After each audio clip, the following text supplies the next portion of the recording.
মাই god, এত horn বাজানোর কি আছে?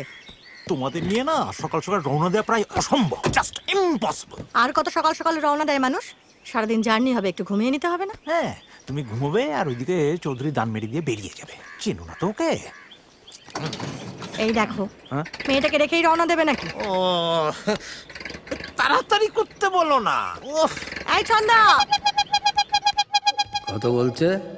কি কথা বলছে? জলপাইগুড়ি গেলে যে কত দর বলছে মারবাড়ি। বাড়ি দেখতেই রাজি হলো না, আর দর। আমার ব্যাগটা দে তো একটু।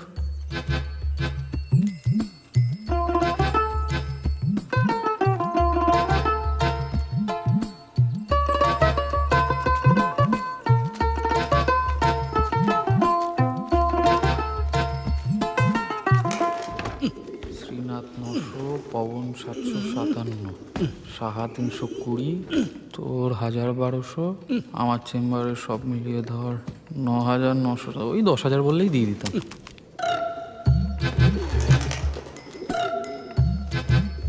10,000 দিয়ে দিতে? 10,000 দিচ্ছে কে? আজ অব্দি বাড়ি দেখাতেই কাউকে আনতে পারলাম না। 7 বিঘে বাগান, 2 মহলা বাড়ি। আরে হ্যাঁ হ্যাঁ, জানি জানি, 7 বিঘা বাগান, তার 6 বিঘা আগাছা, 2 মহলা বাড়ি, তার 2টো ঘর বাসযোগ্য, একটা রাজপ্রাসাদ, তার চতুর্দিক খাকা করছে, বাজার 2 মাইল, স্টেশন 3 মাইল, ডাক্তার ডাকতে গেলে রেলগাড়ি চড়তে হয়। যে কিনবে তার কাছে এটা একটা বড় ভুতুরে বাড়ি ছাড়া কি? হ্যাঁ, যাকে ছেড়ে দেওয়ার কথা, আমি চা করে আনি। চা আছে? বাহ, তো ভয় চাইতেই পারিনি এতক্ষণ। থাকবে না কেন? কাল সাহা শ্রীনাথের দোকান থেকে সব আনিয়ে রেখেছি, শুধু পবনের দোকানে যেতে পারিনি তো সিগারেট টানা হয়। দিল? দেবে না কেন, শুধু মনোহরদা,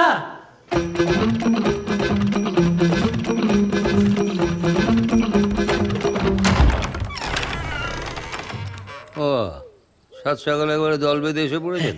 সকাল সকাল একটু হাঁটতে বেরিয়েছিলাম, সবার সাথে দেখা হয়ে গেল, তা ভাবলাম এদিক পানে যখন আসছি তখন একবার দেখা করেই যাই। তা বেশ করেছেন, কিন্তু রাজাবাবু তো নেই। কাল রাতে এসেছেন তো, ফিরতে দেখলাম। মানে জেগে নেই, ঘুমোচ্ছে। আসুন, চা করে নিয়ে তুলছি।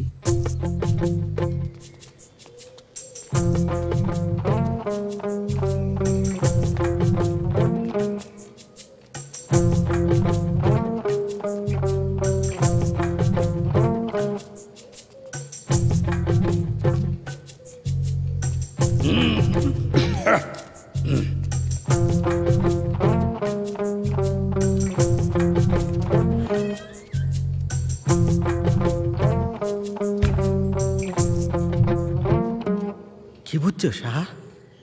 দেখো বাবুদা, টাকাটা মার যাবে না জানি, বাড়িটা বিক্রি হলে রাজাবাবু সব মিটিয়ে দেবেন, কিন্তু এই বাড়ির যে অবস্থা দেখছোই তো, বাড়িটা কিনবে কে? তোমার দাদু কিনবে হারামজাদা, আমার বাড়ি বিক্রি নিয়ে এদের যত মস্তে ব্যথা। শব্দ করো না। আরে আমি তো নৌকো থেকে নেমে বড় রাস্তা না ধরে ওই জঙ্গলের রাস্তা ধরলাম। সাজাও সাজাও